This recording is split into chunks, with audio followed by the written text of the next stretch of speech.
पूर्ण दिवस या ठिकाणी थांबून ठेवण्याचं काम श्रवण आणि या सगळ्या गोष्टी यांनी केल्या। आणि पहिल्याच दिवशी आपल्या सगळ्यांच्या मनामध्ये जे मलंगडाबद्दल जे आहे जी भावना आहे ती पहिल्या दिवसामध्ये जे आहे माननीय मुख्यमंत्री महोदयांनी या ठिकाणी बोलून दाखवली, त्याच्यावरती काम देखील या ठिकाणी सुरू आहे।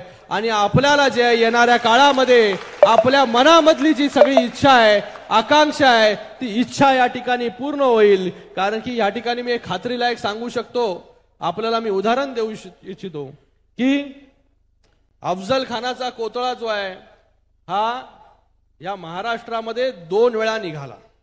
एक छत्रपती शिवाजी महाराजांनी आणि दुसऱ्यांदा जेव्हा प्रतापगडावरचं जे अतिक्रमण होतं ते या सरकारने जेव्हा काढलं तेव्हा दुसऱ्यांदा जे आहे हे या ठिकाणी त्या अफजल खानाचा कोतळा जो आहे तो त्या ठिकाणी आपण काढला होता।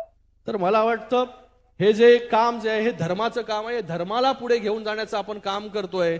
मला वाटतं आपल्या माध्यमाने येणारी पिढी जी आहे ती या ठिकाणी जी आहे ते आपला धर्म आपली संस्कृती जी आहे ही चळवळ जी आहे नक्कीच पुढे घेऊन जाऊन जी आहे आपल्या या देशामध्ये जे आहे ते आज घडतंय। आज राम मंदिर या ठिकाणी उभं राहतंय। आपण कोणीच विचार केला नव्हता की राम मंदिर त्या ठिकाणी उभं राहील, पण आज राम मंदिर त्या ठिकाणी उभं राहतंय। आणि येणाऱ्या काळामध्ये या मलंगडाला मुक्ती देखील या ठिकाणी जी आहे ती आपले मुख्यमंत्री महोदय या ठिकाणी देतील असं आश्वासन या ठिकाणी देतो।